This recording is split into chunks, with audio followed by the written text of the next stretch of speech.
At this place in history, we're back in Barrytown with Executive Director of the Vermont Historical Society, Steve Perkins. Steve, I'm really excited to be back here. I know there is so much to see here on Millstone Hill, which is kind of the historic center of all of the quarrying that went on here in Barre. So we're going to go meet back up with Scott McLaughlin, the Executive Director of the Vermont Granite Museum, and he's going to give us more of an insight into what you're going to see here. Now, this is a very familiar site to a lot of Vermonters, a quarry. What's going on here? So this is a great example of an early quarry. It's a deep quarry, as it's called. They've burrowed down to get to quality stone.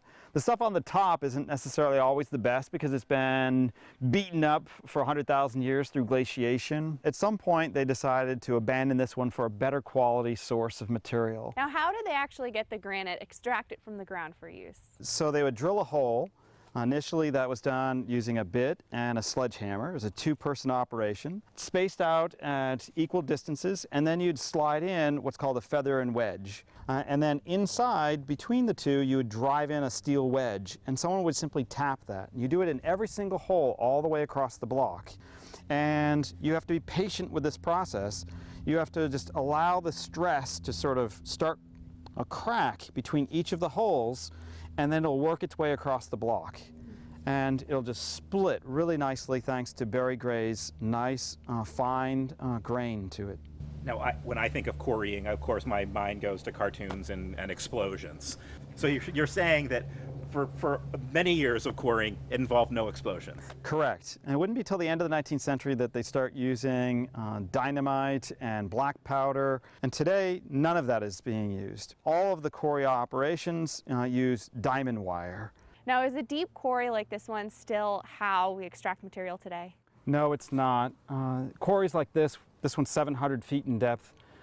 It's just too difficult to pull the material from that depth without risk of injury to any of the men and women that might be in the bottom. There's also just the travel time of getting that block out and put onto a rail car or truck. The other issue is that with these deep quarries, the pressure of all the material around it made it really difficult to take out the block without having it crack. Today, quarries are drive-in. They're kind of terracing, working their way through the hill, and it allows them to have fewer people working in the quarry, no really overhead possibility of something falling down onto them, and much faster in terms of the process of extraction and getting it out of the quarry itself to the manufacturing facilities. I was going to have us pan over that way. It's an amazing view from up here, and you're looking down at the city of Barre. And at the very end of that valley, Scott, people can come and visit you at the Vermont Granite Museum. How do they do that? So the Granite Museum is open May through October, Tuesday through Saturday, 10 to 4.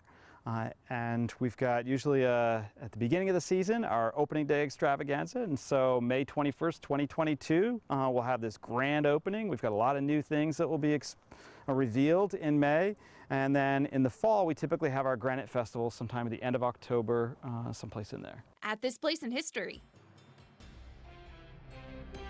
Local news that matters on Local 22 News.